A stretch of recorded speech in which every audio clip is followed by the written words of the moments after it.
Well, hi, good afternoon. My name is James Davison. I've been asked to speak to you this afternoon about the importance of monitoring. I'm very grateful to Alex TLC for inviting me to join you as part of this online weekend. Clearly, this is very different to how we would normally do this sort of weekend when we would be meeting in person. But I hope this will still be useful and interesting. And if there are particular questions that come up that you'd like to discuss with me from what I'm saying today, there will be some other interactive sessions that I'll be part of over the weekend, and I'll be pleased to answer any questions that you have at that point. I've been asked to talk about the importance of monitoring for someone who has a diagnosis of a leukodystrophy. So I'm going to talk through what we mean by monitoring and why it's important, what are the things we're looking out for. And I'll move on in the talk for the second half to focus particularly on some of the specific aspects of monitoring one particular condition, X-linked adrenoleukodystrophy. Adrenoleukodystrophy has some very specific aspects that we'll need to consider in terms of monitoring, particularly for the brain disease associated with that condition. So we'll focus the second half of the talk on that as we go through. But first of all then, what do we mean when we talk about monitoring? Well, we can think perhaps of the analogy from a space rocket being launched from Earth up to perhaps the International Space Station. Here's a picture you can see there of a control center from the Russian Space Agency. And if you imagine a rocket being launched, there's a huge amount of monitoring that's going on that's going to be tracking the progress of the rocket and the astronauts, following the trajectory of that rocket to make sure that it is following where it's meant to go. Is it doing what we expect it to do? And particularly that's important because we're looking out for any problems that might start to show themselves. And monitoring of a rocket, or maybe the same sort of thing we might think about for a Formula One car, they have early warning systems that are trying to spot at an early point any problems that are starting to develop, so that the engineers can step in with an intervention, do something about the problem in a timely way to try and improve or correct that issue. And when we think about monitoring someone who's got a diagnosis of a leukodystrophy type of condition, we're very much doing this sort of thing. So we're tracking the progress, seeing what's going on with the condition, to see whether the condition is following the trajectory that we might expect it to. Are some of the problems that are emerging doing what we'd expect them to do?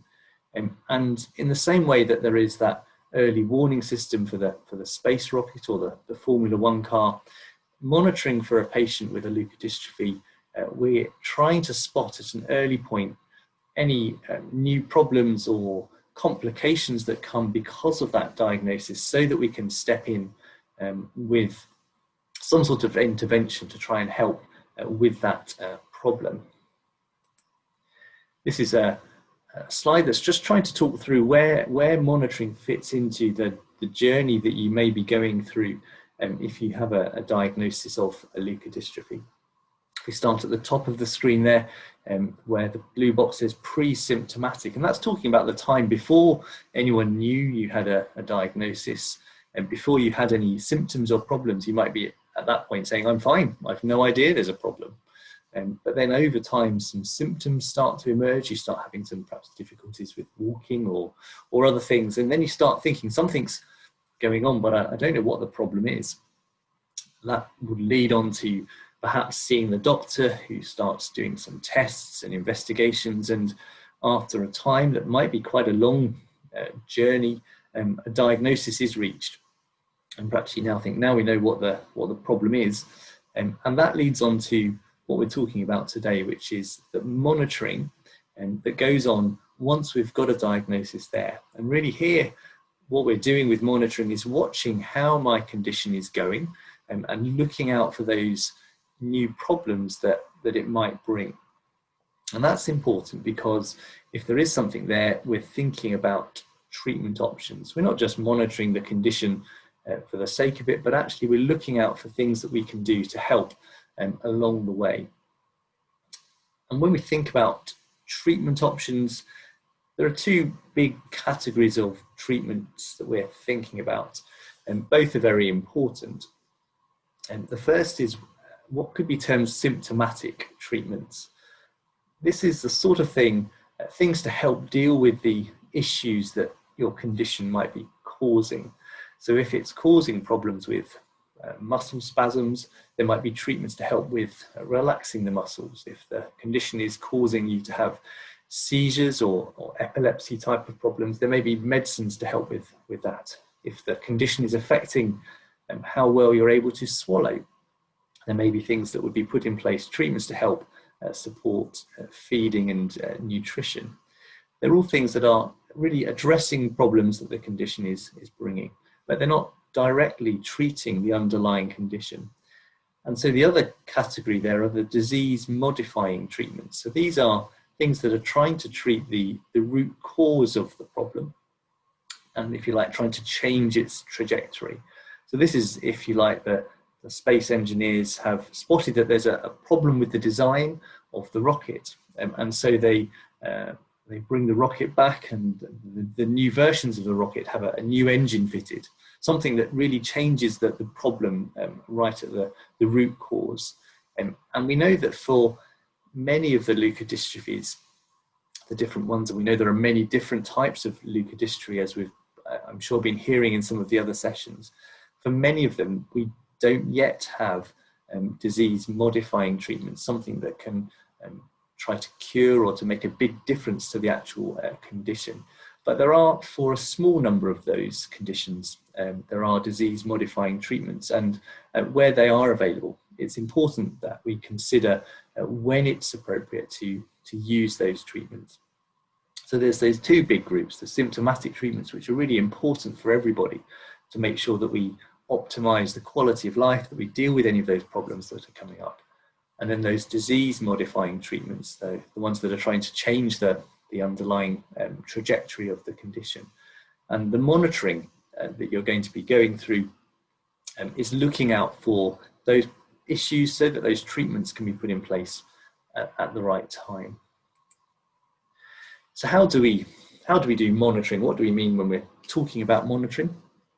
Well, in the same way that the space station, Space Control Center will have many different ways of monitoring the rocket and the astronauts. It's the same in that when we're monitoring someone who has a leukodystrophy. There will be what we might call clinical assessments. That's really where you're seeing the different healthcare professionals in the clinic. That might be the doctors or the physiotherapists, maybe the speech and language therapists. And they're going to be assessing your reports of how things are going, evaluating new problems that might be coming up. So they'll be going through the history of what's going on with your condition. And there may also be physical examination as part of that. So the doctors might want to examine your reflexes with the tendon hammer to see how well the nerves are working. They'll be checking other things as well as part of that physical examination, and we'll talk about some of those as we go through. The physiotherapist will be undertaking detailed assessments of how well you're getting on with mobility, how well the muscles are working. Speech and language therapists will be assessing things to do with both communication but also swallowing, how you're doing with controlling the swallow. Is there any problems with that are starting to emerge? So that's really the clinical assessments that will be going on.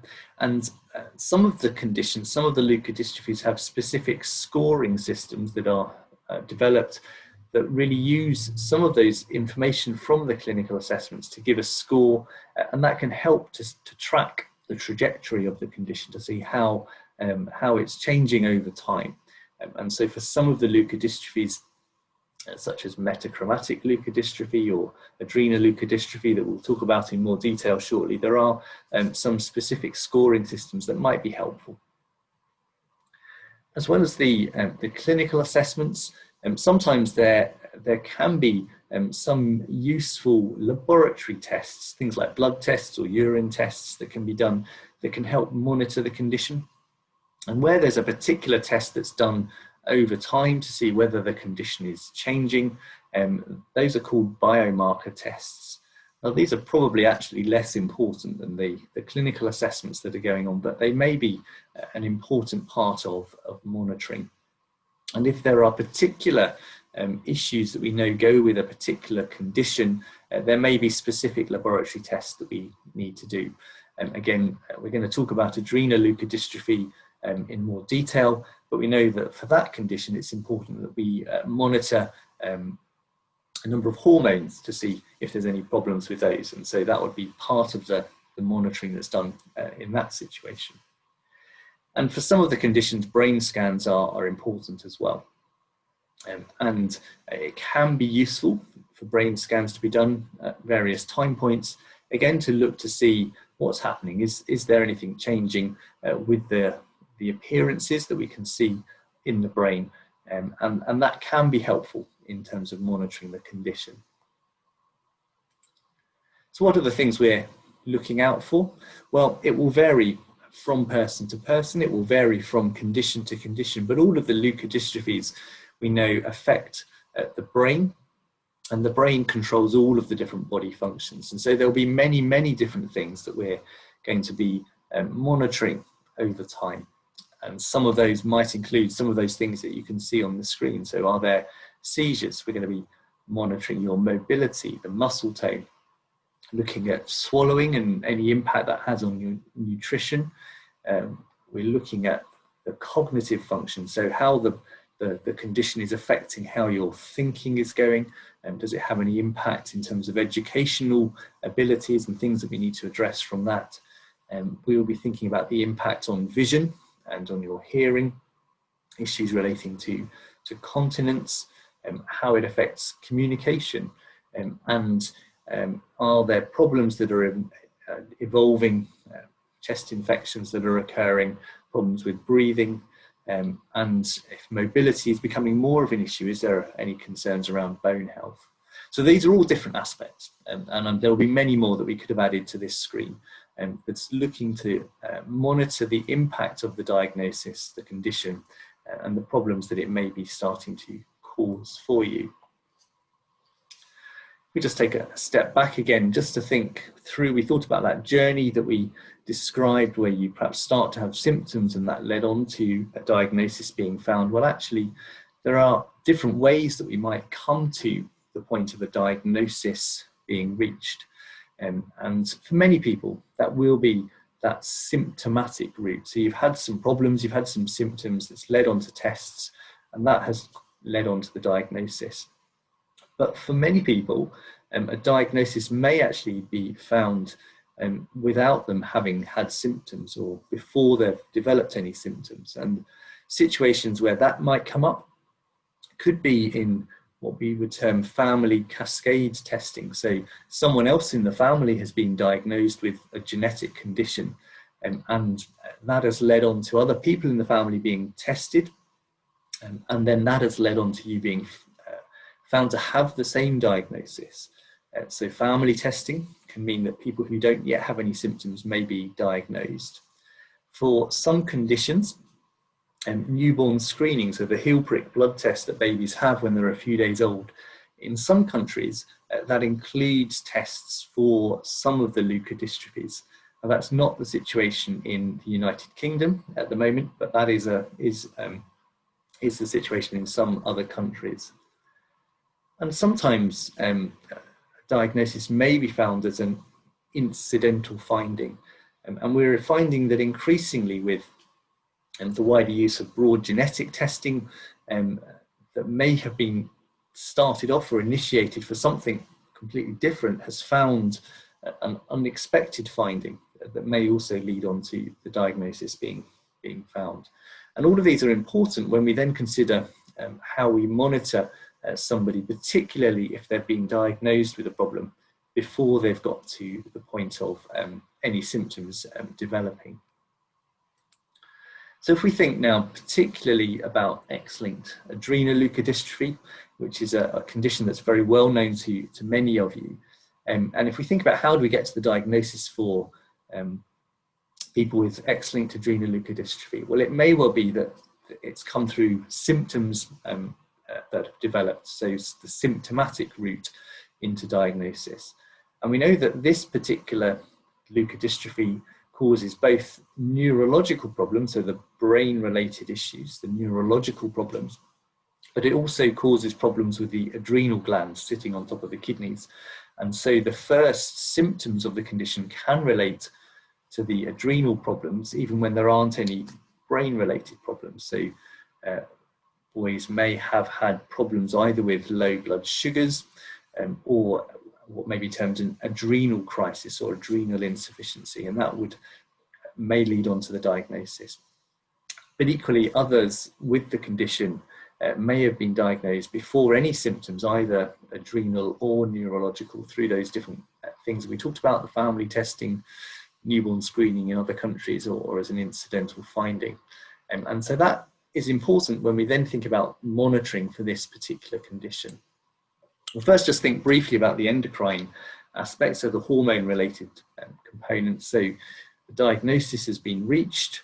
That will lead on to both the baseline testing, so some tests that are done when the diagnosis is reached, and then a process of annual monitoring. So every year re-evaluating this. And this is particularly important that we ensure that the adrenal function tests, so blood tests that are done to look at how well the adrenal glands are working, are undertaken. And that would be led by an endocrine expert, an endocrinologist. And the importance of this is that treatment needs to be started if the adrenal glands are not working to produce the stress hormones properly. And so adrenal replacement therapy would be started if there were concerns about adrenal insufficiency.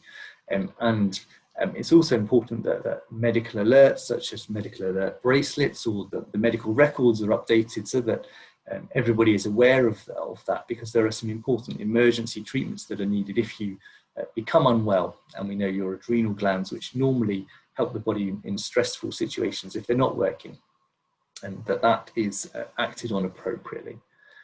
So the endocrine monitoring is an important component for this particular adrenoleukodystrophy. The other big area, and where we'll spend really the rest of the time looking at, is the brain disease in X-linked adrenoleukodystrophy. And people talk about cerebral ALD, and what we mean by that is that the brain has become affected by the leukodystrophy. Now, that doesn't happen for everybody with ALD, and only about a third of boys with X-linked adrenoleukodystrophy will go on to have that cerebral brain disease. And that's important because if you do have the cerebral ALD, we know that it rapidly progresses, it deteriorates very quickly, and it causes very severe problems that are actually life-threatening or life-limiting. And so it's really important that we are aware of that. And we know that this affects predominantly boys. This is an X-linked condition, and the brain disease aspect is really only seen in boys with the condition. What's very important is that we know that there are disease-modifying treatments that can actually halt the progress of the cerebral disease if it's caught early enough. And I'm not going to talk in much detail about the different treatment options that are there, but different terms that would be used include bone marrow transplant, or BMT, which is a type of hematopoietic stem cell transplant, HSCT. And we're also hearing over the weekend about the new advances in the gene therapy transplant options as well, which would be another option in some situations for early cerebral disease. Now, we know that these disease-modifying treatments are not suitable if you have advanced or late-stage cerebral disease, and we'll come back and talk about that again. And it's also not appropriate that we would want to treat the 2/3 of boys who are not going to get the cerebral disease, because there are very significant side effects and risks associated with the treatment, so we don't want to be doing it unnecessarily. And for those reasons, we come back to the importance of monitoring.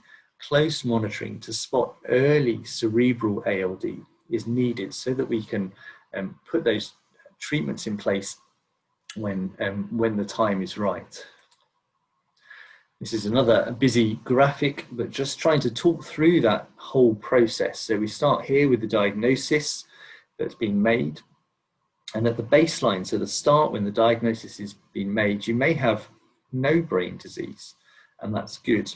Or you may have early brain disease, or there may already, at the point that the diagnosis is being made, you may have advanced brain disease, late stage brain disease. And we know if you've already got advanced brain disease at the time that the diagnosis is made, that those disease modifying treatments are not going to be helpful, they're not appropriate. There will be lots of symptomatic treatments that are going to be important, and I know that Alistair has talked about those in some detail, and that's going to be an important area that would then be focused on. If there is evidence of early brain disease at the point of diagnosis, that will lead on to those disease modifying treatments being considered. And if you haven't got any brain disease at the point that the diagnosis is first made, that will then lead on to this whole process of monitoring. And every 6 months, every year, there'll be that reassessment. And if there's still no brain disease, that's good. And that cycle will carry on, keeping a close eye on things. But if in that monitoring, we find that there's been some development of early brain disease, that can then allow us to step in with thinking about those disease modifying treatments at that point. So that's really the pattern of monitoring and why it's important for this condition in particular. How do we go about doing it? Well, again, as we described for all of the leukodystrophies, there'll be both the clinical aspects and also the particular focus on MRI brain scans. In terms of the clinical monitoring, when the diagnosis is made, and then with that re-evaluation every 6 months or so, the doctors will be going through the history with you of what you're able to do. Are there any new problems? There'll be the detailed neurological examination and also the psychological assessment. And what we mean by that is looking at any changes in terms of your learning, your cognitive function, any behavioural changes. And those will be re-evaluated. If any new symptoms crop up, that will need us to prompt us to re-evaluate the situation urgently. There's also some, as we said, disease-specific scores that may be looked at, and for ALD there is the Neurologic Function Scale, or the NFS, and that adds up different problems that you may have, and out of a total possible of 25. So for example, it looks at issues to do with hearing, issues to do with speech and communication, vision, feeding, swallowing problems, and then looking at the muscle function, the motor function, looking at difficulties with running, all the way through to the requirement for wheelchair and no voluntary movements, and also looking at incontinence and problems with seizures. The ones in bold here are called major functional disabilities, and they're really the big stages in the condition that we're looking out for. So the clinical evaluation will be important, and we're also then over time going to be monitoring with brain scans. And while brain MRI scans may be useful in some of the leukodystrophies to look at what's happening and how the disease is progressing, when we're thinking about it for ALD, it's particularly important as it's helpful for us to spot very early signs of cerebral disease. And we expect that the brain scan changes may be seen even before you're experiencing any symptoms or problems. So a baseline MRI will be done at the time of diagnosis. If it's already abnormal, that will lead us down this route to considering the bone marrow transplant or the gene therapy. If it's normal, then it will lead us into a pattern of that monitoring. And for MRI scans, they will be undertaken every 6 months between the ages of 3 and 12 years, because we know that's the highest risk age group for developing cerebral disease. And after that, if all is well, it would then carry on an annual basis. If we see any minor abnormalities, then another scan would be done more quickly, perhaps after 2 or 3 months, to help evaluate whether there's further evidence of the disease progressing. One thing I just wanted to mention, because you'll hear about it a lot, is something called the Loes Score. This was a scoring system developed by a group who were looking at lots of scans to see could they put a score on how bad the disease is on the scan. And this is really a score between 0 and 34, where 0 means there's no evidence of disease, 34 is the worst, where you've got very widespread disease throughout the brain. And this is a score to tell us how advanced the brain disease is. It was described by Daniel Loes, which is where the name of the condition comes from. And that was reported a long time ago, back in the early 1990s. And the scoring system, and we're not going to go through this in detail, but it basically tells the X-ray doctors, the radiologists, what score to give depending on which parts of the brain they can see are affected by the condition. And it may tell us when we look at the scans, and this is an MRI scan, and this is looking, if you like, a cross section, looking down from the top into the brain. In this situation, there's only a very minor change that the doctors can spot. And when it's repeated again in the same child after a couple of months, there's a slight spread or extension of it, which continues to spread. And that early cerebral disease led on to a transplant being undertaken. And then after the transplant, although it spread very slightly, it then stabilized and stopped progressing. And that's what we want to see, that the early disease is captured early, treatment is put in place, and that stops the progression of the disease. And we said that we may, when we do the scan, see late or advanced disease already. And so this scan here, you can see where I'm pointing with the arrow, these white areas that should be much darker are showing areas of extensive changes with the leukodystrophy.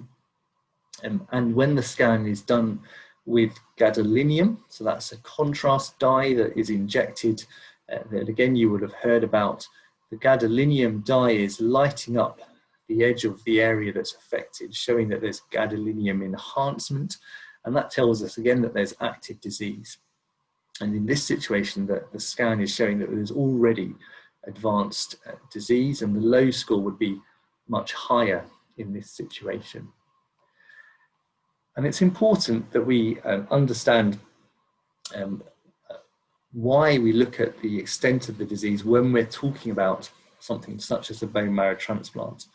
And as we've said, bone marrow transplant we know is effective at halting the disease if the cerebral disease is early, if it's not too extensive, but it's not effective at doing that if the disease is already late. And this is some slightly complicated graphs. These are called Kaplan-Meier curves. And what these show us over time is the proportion of people with a condition who have a particular problem. So here, for example, top left is looking at vision, and we can see the percentage here who are normal. So at the start, when someone is born, vision is normal in 100% of people. And then what this graph is doing over time is tracking at the age how many people, or the percentage of people with the condition, are still normal in terms of that aspect. So we can see for vision that by the age of 10 years, 50% of those on this black line have got a problem with vision. And then what we're also able to do on this graph is split up into two groups. So the black line are those patients with cerebral ALD who, at the point that they had a bone marrow transplant, already had advanced disease, and so the Loes score is 10 or above, and compared it to the group here with the dotted line who had early disease. So their Loes score was less than 10, so early disease. And you can see there's a difference between what happens. So for those with the low Loes score, the early disease, and they've had a transplant, their vision remains normal over time, whereas the other group with late disease, despite having had a transplant, it gets worse. And so by the age of 15, none of them had normal vision. And we can look at that for communication and see the same pattern, and for motor function, so the mobility function. And you can see over time that if you have advanced disease when the transplant is undertaken, that you have a much worse outcome than if it's done when you've got early disease. That's looking for any aspect, any degree of problem, and the analysis is also, if you look at those major functional disabilities, so the big landmarks that we can see, such as developing complete cortical blindness, for communication, a complete loss of communication, and for the motor function, where either there's complete wheelchair dependence or no voluntary movement. And again, we can see that if you do a transplant when there's already late and advanced disease, that it doesn't stop the progression to the same extent as if you have early disease. And for that reason, that's really why when the diagnosis is made, when we're looking at the brain scan, why it's important that we're trying to capture and to find the early cerebral disease so that we can step in at the right time with the treatment. And it's also why if for example, the brain disease is already very advanced at the point that the diagnosis is made, that it probably would not be appropriate for that treatment to be undertaken with the bone marrow transplant or the gene therapy, not least because of the risks and the side effects of those treatments that are very considerable, and weighing that up against any benefit that we might expect to see is an important thing that the doctors who are looking after you would be considering very carefully. So just to wrap up, thinking about our experience at Great Ormond Street, this was a review we did a number of years ago, just to kind of follow through that process. And out of our 31 boys who had a diagnosis of X-linked adrenoleukodystrophy, about half of them, 15, had an MRI scan that was already abnormal when the diagnosis was made. And of those, 9 had evidence of advanced disease already and weren't able to go on to have a transplant. 6 of them had early disease and went on to have bone marrow transplant or gene therapy option. And of the 16 who had a normal MRI at the baseline, who went into our monitoring program, at the point of this review, 4 of them had then developed abnormal scans and went on to have treatment, and the other 12 continued on that surveillance pattern of monitoring closely to see if we can spot the early signs of brain disease. So I'm going to wrap up there. Really the importance of monitoring we've talked through for the leukodystrophies is like that rocket flying to the International Space Station. We're tracking the progress, looking at the trajectory of it. The early warning systems are there so that we can step in with timely interventions to help with issues and problems that are arising. The symptomatic treatments are important for everybody, and they're really fundamental to ensuring the best quality of life and the best treatments given to support someone who has a leukodystrophy. And then there are the disease-modifying treatments, and we've talked about adrenoleukodystrophy in particular, and the importance of monitoring so that we can step in with those treatments when it's appropriate and when we can see early signs of brain disease. So I hope that's been, again, useful, and I look forward to meeting up with you, some of you, in the sessions later on. Thanks for now. Bye-bye.